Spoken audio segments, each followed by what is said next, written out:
This week's episode is brought to you by Harry's. Too often we're choosing between quality and a fair price. With Harry's, you don't have to choose. And I, for one, have never missed getting overcharged for fancy blades.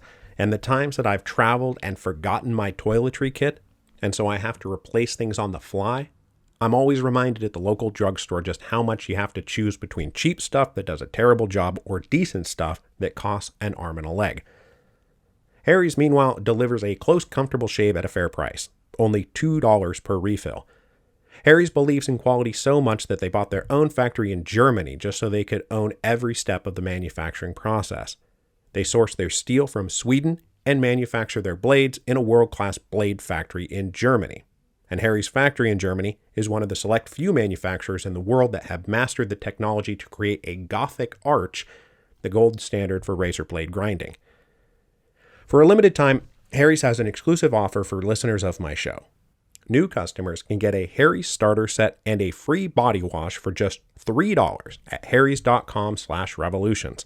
That's more than a $16 value for just $3. You'll get a 5-blade razor, weighted handle, foaming shave gel, a travel cover, and a travel-size body wash. It's an incredibly great deal, but act fast while supplies last. Go to harrys.com/revolutions to redeem your offer.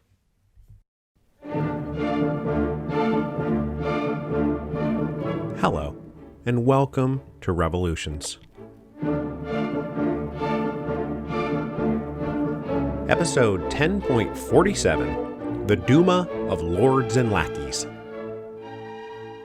We've spent the last 3 episodes with the Bolsheviks and Mensheviks, as they debated revolutionary tactics and strategy, under the impression the revolution of 1905 was just going to keep advancing.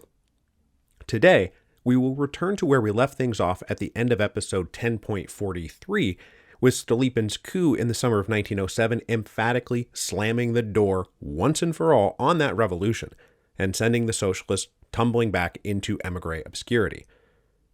The immediate future did not belong to the revolutionaries, but rather the reformers.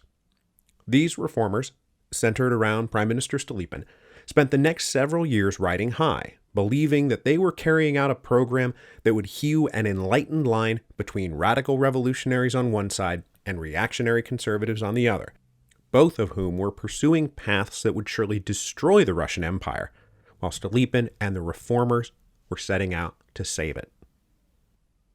The optimistic heyday of the Stolypin era was between 1907 and 1911, and it was made possible by a couple of big factors.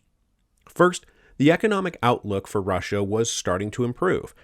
Harvests were pretty good. Exports were profitable. Enterprises that had been rocked by slowdowns and shutdowns and strikes returned to a state of something resembling productive growth. Foreign investment, especially from the French, continued to come into the empire, propping up both its industrialization efforts and the Tsar's own personal finances. The empire was also, of course, no longer at war, and the impact of the humiliating defeat to Japan faded. The terms of the peace treaty, for example, were both light and manageable. Peasant upheavals and worker demonstrations diminished year in and year out. And while there was ongoing war between the police authorities and SR maximalist terrorists, those battles now resemble gang warfare rather than a great social and political revolution. Each day, week, month, and year seemed to put the revolution even further in the rearview mirror. And then, of course, there's the person of Stolypin himself. He had vision and drive and ambition and energy, and for the next several years would put motor force to reforms that had been long discussed but never implemented. To help him implement these reforms, Stolypin and his government now had an elected Duma they could work with, thanks to the unilateral rewriting of the election laws he did in the summer of 1907. The biggest thing about the new election law was that it just cut out of the electorate all but about the richest third of the eligible population and practically cut national minorities out of the equation completely by just straight up eliminating 100 seats from the Third Duma, most of which were drawn from the imperial periphery. So for comparison's sake, the elections to the first 2 Dumas roughly broke down to 1 delegate per 2,000 landowners. For the Third Duma, it was now 1 per 230. Previously, it was 1 for every 4,000 town dwellers, which was now changed to 1 for every 1,000 of the highest tax-paying merchants. Previously, it was 1 for every 30,000 peasants. That was now 1 for every 60,000 peasants. And finally, what used to be 1 for every 90,000 workers was now 1 delegate for every 125,000 workers. So the results of the election that were held in October 1907 were pretty predictable, and the large caucuses of cadets and Trudovics and socialists who had made the first 2 Dumas so forthrightly combative lost nearly all their seats. The liberal cadets had started in the first Duma with close to 200 seats. Then they dropped down to 100 for the second, and now only held about 50. The surprisingly strong showing by the Trudovics, who nobody had even considered before, and numbered well over 100 in the first 2 Dumas, were now down to just 13. Meanwhile, outright socialists didn't do much better. They numbered just 19 in the third Duma, which was a surprisingly strong showing given the number of bans and crackdowns and censorships and police raids that were thrown at them. The flip side of this were the conservative and right-wing nationalist parties.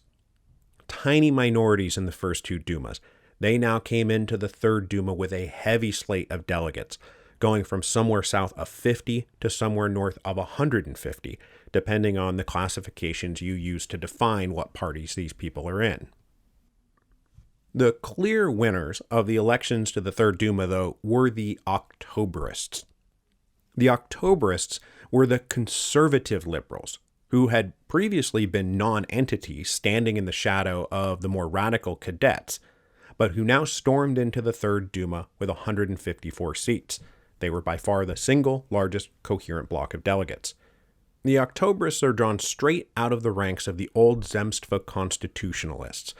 These guys had briefly held the spotlight way back in episode 10.32 when we talked about the Zemstva Congress of November 1904, but they very quickly gave up that spotlight come Bloody Sunday in January 1905, and events just left them in the dust.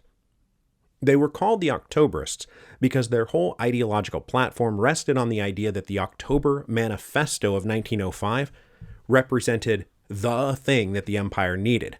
More radical liberals and the cadets didn't think the October Manifesto went far enough. Meanwhile, conservatives thought it went way too far. The Octoberists were the one who thought it was perfect. It was just right.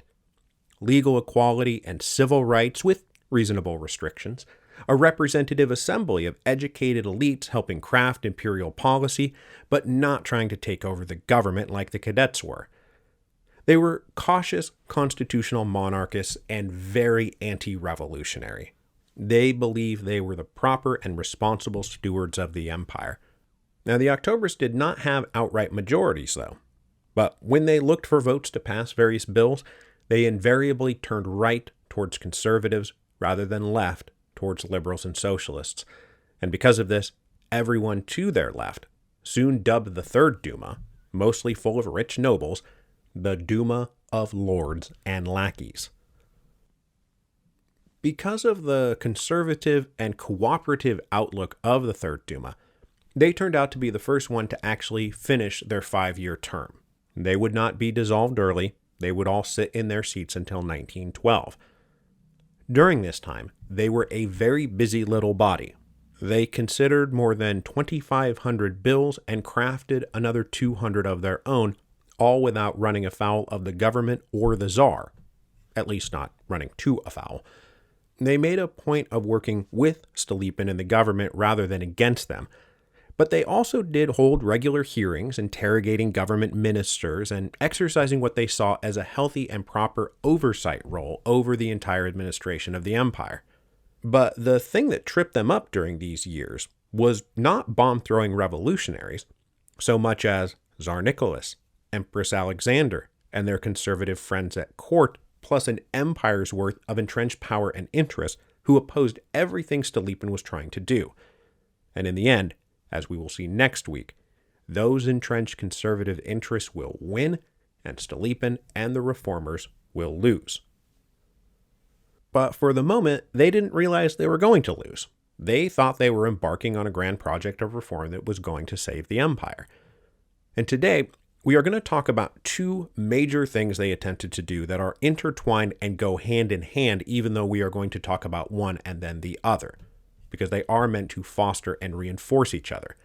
Now that he had a Duma he could work with and a clear mandate to pursue his policy objectives, Stolypin set out to reform the empire's dysfunctional administrative apparatus and finally answer once and for all the land question. Stolypin had no illusions that this would take place overnight, and he once said that it would probably take 20 years for all of this to take root.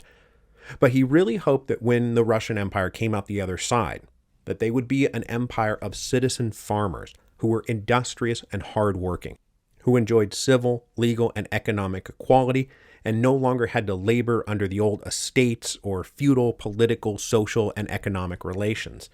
He hoped the reformed empire would have a governing structure more responsive and efficient, and give all these new self-confident citizen farmers a place to participate, and a feeling like they were heard. In general, Stolypin wants to lift the empire out of medieval despotism and turn it into a Western-style state. Now, if he could have snapped his fingers and just been done with it, maybe it would have worked, and maybe the Second Russian Revolution never would have happened. But that is not how the real world works. So first, let's run down the current administrative apparatus from top to bottom. And folks, it is a mess. It is, in fact, a lot like the Broken Regime episode from the French Revolution series. The Russian Empire combined archaic elements that had developed deep in the mists of the medieval period with rationalized elements grafted onto the system over the centuries by, say, Peter the Great or Catherine the Great. It was defined mostly by overlapping jurisdiction, unclear lines of communication, and jealously guarded prerogatives. What Stolypin wanted, and what the Third Duma's conservative liberal sentiments agreed with, was a grand project of rationalization. They wanted to reduce the role and the power of the old aristocracy and mostly eliminate any institution based on the medieval estates. They wanted to open the system to better and more able administrators, establish meaningful supervision and oversight that would coordinate and align different levels of the administrative apparatus, rather than having one of these crazy quilt regimes full of friction and chaos and inefficiency.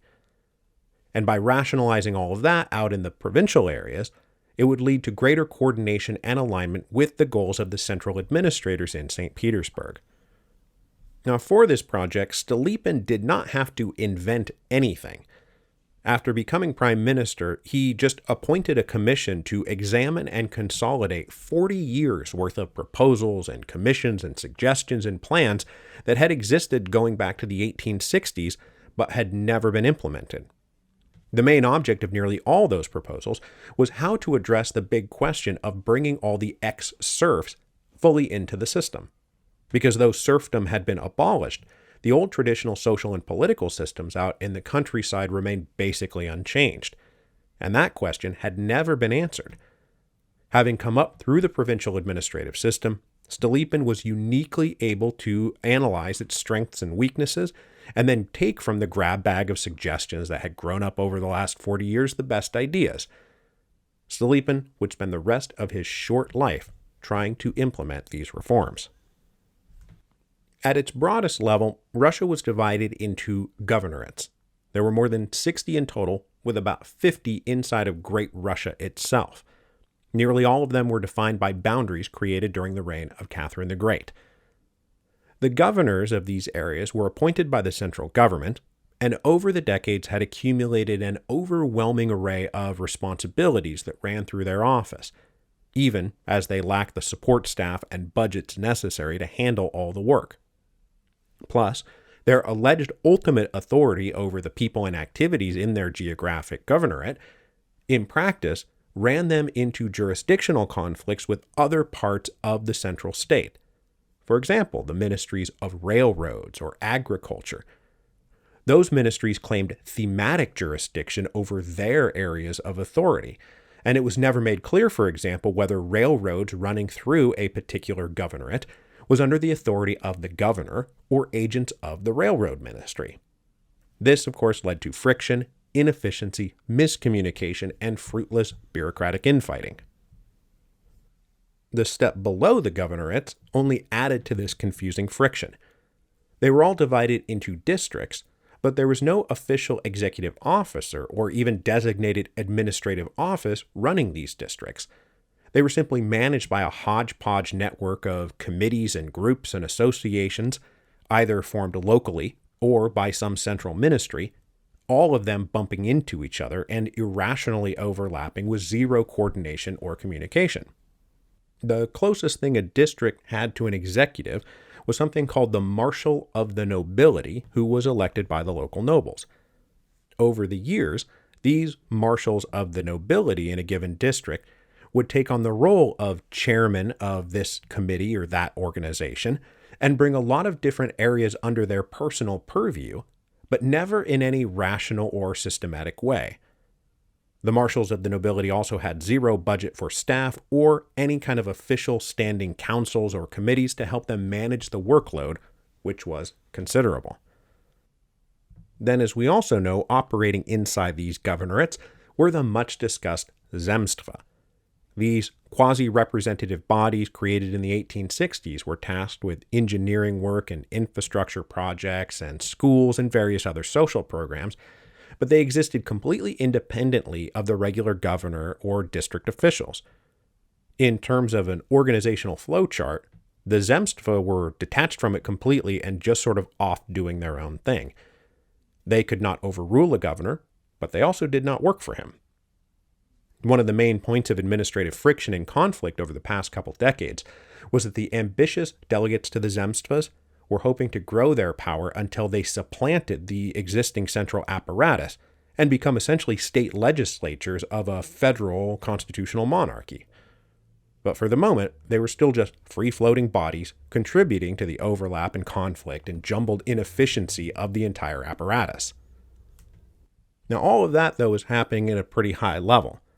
The main problem since the 1860s was actually what to do with the emancipated peasantry at the very lowest levels, who continued to live and work and die completely outside the imperial system, which did not penetrate that far down. Villages were run by local elders. They handled local justice and disputes, they collected taxes and assigned land, and could even forbid somebody from leaving the village. For women, this was especially stifling, as their livelihoods and freedom were controlled by patriarchal village elders, and it was why many so desperately sought more emancipated lives in the city, and why they were happy to join the ranks of the working class. It was considered escape from their traditional oppression. The central government left all of this to the local villages, and it's why, for example, the SRs and the anarchists, and more than a few social democrats, looked at Russia and were like, well, why don't we just get rid of the parasitic imperial apparatus and let the self-governing communes do what they've always done? Is anybody going to miss an imperial system that basically plays no part in anyone's lives to begin with? Probably not.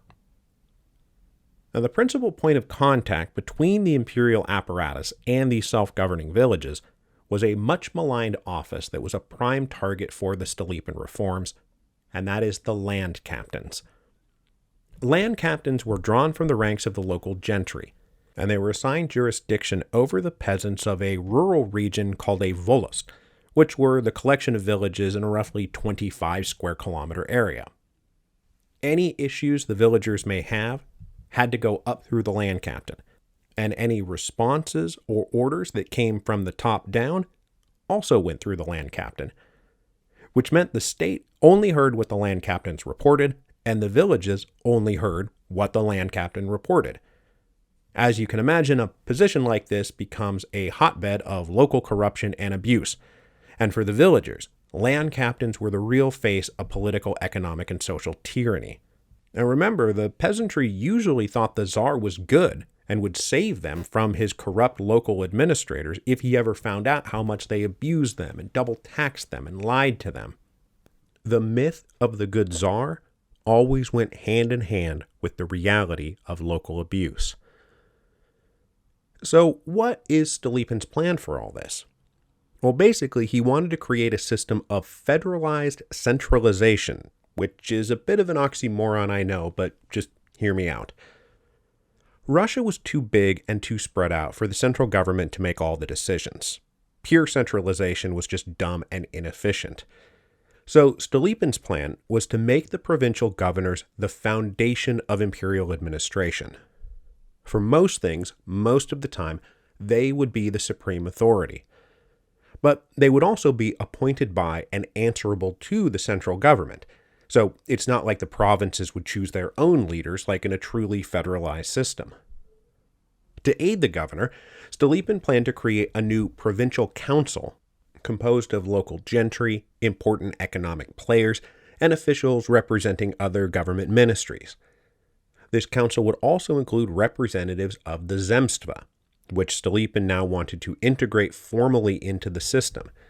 He saw the Zemstva playing much the same role at the provincial level that he envisioned the Duma would play at the national level. That is, something like a ministry of raising and debating issues.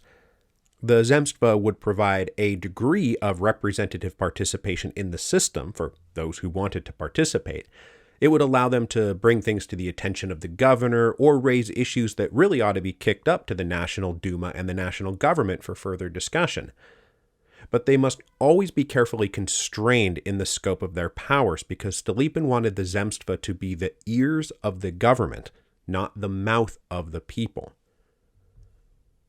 But the real administrative revolution, reform, would happen at the local level. The job of land captain would be abolished completely, and the villages would be truly brought into a fully integrated imperial system. The volost would be retained as an administrative unit, but now run by an appointed official who would have authority over the entire population of the area rather than just the peasantry, because going hand in hand with all these administrative reforms was the legal concept of an equal citizenry rather than nobles and peasants. The volost would also get their own little elected Zemstva, which would further integrate them and emphasize this new concept of legal equality because participation in those hyper-local Zemstva would be based on land ownership rather than social status. The power of these hyper-local Zemstva would of course be limited, but they would provide an avenue of participation for the new citizen farmers that Stolypin hoped the Russian Empire of the future would be built on, as we'll talk more about here in a second. These local units would then be tied back up through the chain of imperial command, creating permanent lines of communication and authority going up and down, so that for the first time governance of the Russian Empire would be linked from St. Petersburg all the way down to the individual village and back up again. So that's the administrative side of things. But if we stay here at the local level, we can pivot from the political administration to economic relationships and get a handle on the practical implications, the nuts and bolts of Stolypin's answer to the great land question, which, as we know, was not about collectivization and nationalization on the one hand, nor about retaining the old feudal estates on the other.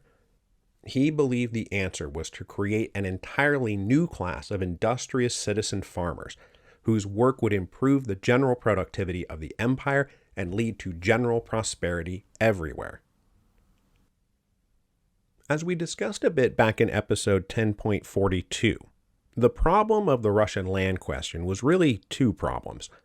The first was who owned the land, and the second was how it was cultivated. The first was about ownership and property and stewardship and incentive. The second was about the methods and technologies used to actually make the land grow food. Stolypin believed that his land reform plan addressed both questions simultaneously. Across the empire, about 75% of peasant households and about 85% of all the land were held as communal property in the villages. In the central Russian provinces, this number was borderline 100%. Every household and every scrap of land was held communally. But the problem of productivity was not just about whether or not it was held as private property or communal property, but specifically how Russian communal property was held, because it was doled out via this thing called the strip system. The common holdings of a village would be distributed to member households not as single plots of land, but in separated strips. This was meant to spread out good land and bad land and mix up everyone's burden and rewards equally. But these strips would be spread out all over the place, and in some cases be as little as 3 feet wide, so you couldn't even use a modern plow to do a single line. So a household might control, let's say, 30 acres of land, but those 30 acres could be spread out over like 50 different strips, which introduced a couple of major burdens to productivity. First, being the time and effort it took to move from strip to strip. Time spent moving from strip to strip was time not spent actually working the land. There was also no ability to plan to cultivate a crop on a rational basis. Because everybody's land was just sort of mixed up, everyone had to do what everyone else was doing in the way that everybody else did it. And of course, with periodic redistribution always a factor, there is very little incentive to improve or invest time and resources into something that might not be yours in a couple of years. To people who said we need to thus nationalize the land or collectivize and redistribute it on a more rational basis, Stolypin argued that that would not be enough, because the amount of land was not necessarily the problem, or at least it was a problem, there wasn't enough of it. The problem was that it wasn't productive enough, and he believed that individual profit incentives were the missing ingredient to Russian agriculture. It would be the only thing that would motivate Russians everywhere to get better at what they did, to be smarter about their land use, to think harder about how they grew things and why they grew things. Famously, Stolypin said that he wanted to make his wager not on the needy and the drunken, but on the sober and the strong.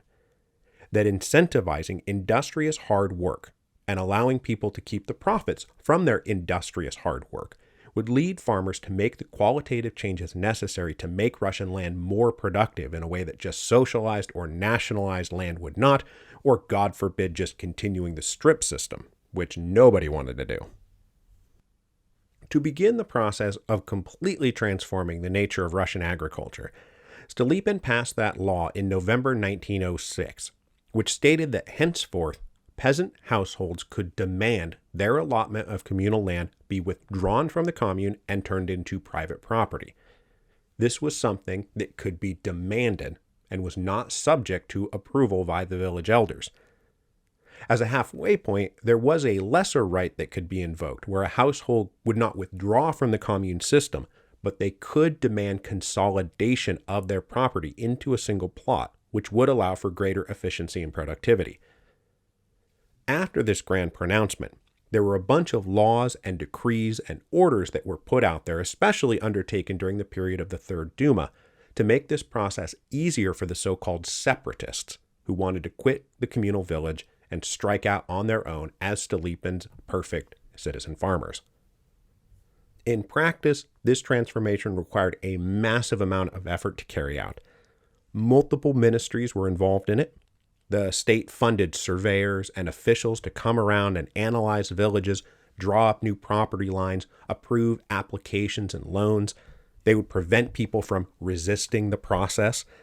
A peasant land bank was created and bankrolled by the state, which offered very good terms so that peasants could buy new land and new technologies to work it even better. The government also made tons of state land and crown land and church land available for purchase by these individual separatist households.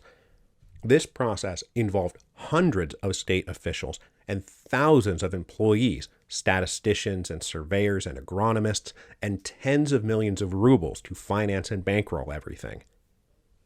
But despite all this energy and assistance and funding, an operation this transformative could not help but run into a massive wall of resistance. The most basic roadblock was that most people just didn't want to do it. With historical hindsight, we can look back and see that less than 25% of all peasant households ever even filed a petition to separate from their communes, which meant that more than 75% did not. They just wanted no part of it. And that's only talking about people who filed for a petition. Probably 1/3 of those who filed a petition wound up either never separating or withdrawing the petition before it was processed. Plenty more who successfully separated and claimed private title to their land, perhaps a number even as high as 50%, acquired that title just to sell it to a richer neighbor, pocket the immediate cash windfall, and quit the village entirely. They did not separate to go off and become industrious citizen farmers. They did it to sell out and get out as quickly as possible. Now, the number of people who were quote-unquote willing to separate was also influenced by the fact that there was enormous pressure in the villages not to separate. Because the commune may be inefficient, but in a world constantly on the edge of poverty and famine, the village commune, for all its faults, meant that everyone shared the risk together. And the more people who stayed in the commune, the better everyone's chances were. So, as households contemplated whether or not they wanted to file for separation, they could be pressured in a million big and little ways not to do it.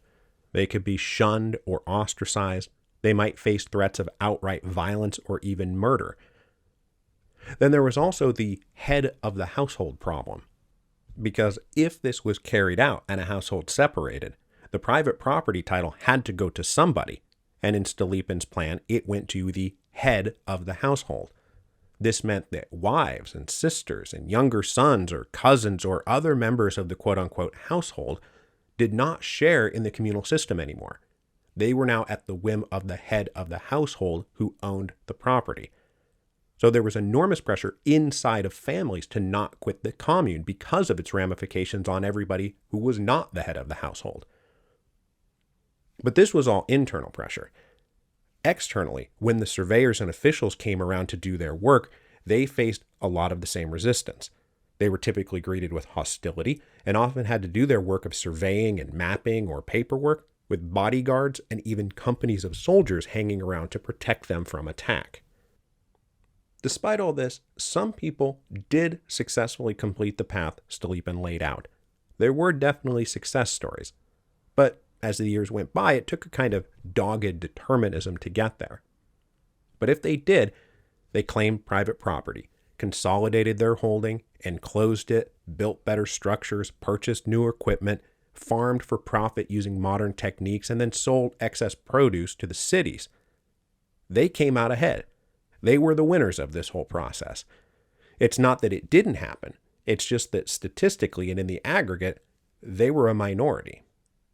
Because also, plenty of people who tried to walk this path simply failed. There were those who took a real shot at it, but it just didn't work out. They separated from their commune and tried to become industrious individual farmers, but due to mistakes or fate or just not being good enough or smart enough or lucky enough, they failed. There were a lot of upfront costs and there was a lot of individual risk. They were also often shut out of their traditional support networks in the commune because they were blacklisted for separating. So these households tried to be strong and sober and independent, and they woke up broke and impoverished. And come 1917, they were more than willing to sell out to anybody or anything and come back into the commune. So if we trace the course of Stolypin's land reforms, we see a strong initial burst in 1907 and 1908. But that burst of enthusiasm fell sharply by 1909 and 1910 as resistance set in. By 1911, land privatization was completely stalled out, and by 1914, it just wasn't happening at all. By the Revolution of 1917, only about 15% of peasant households in European Russia had been converted to private plots and consolidated according to Stolypin's reform vision. The vast majority of those involved in the rural agrarian part of the 1917 revolution had not been affected at all by any of this. Things were exactly as they were before 1905. In 1917, 90% of Russian peasants were still doing strip farming under the communal system. So there is this age-old question. Was Russia on a path to a full agricultural transformation that would have solved all their problems had it been allowed to continue without the great interruption of World War I? The answer is clearly no, because by 1914, this was all pretty much a dead letter. And by then, Stolypin himself was pretty much a dead letter. He was gone, and all his reform energy gone with him. Next week, we will talk more about how it all went wrong, and the ultimate unhappy fate of Stolypin and his reforms. After a promising start, things drifted, and then the Great Wall of conservative stubbornness held the line and turned him back. The brief window of reform ended due to ignorance, resentment, personality conflicts, and a deep-seated protection of the prevailing systems that stretched back hundreds of years. In the end, all Stolypin's reforms accomplished was exposing just how truly entrenched the existing system was, and how much revolution might in fact be the only answer.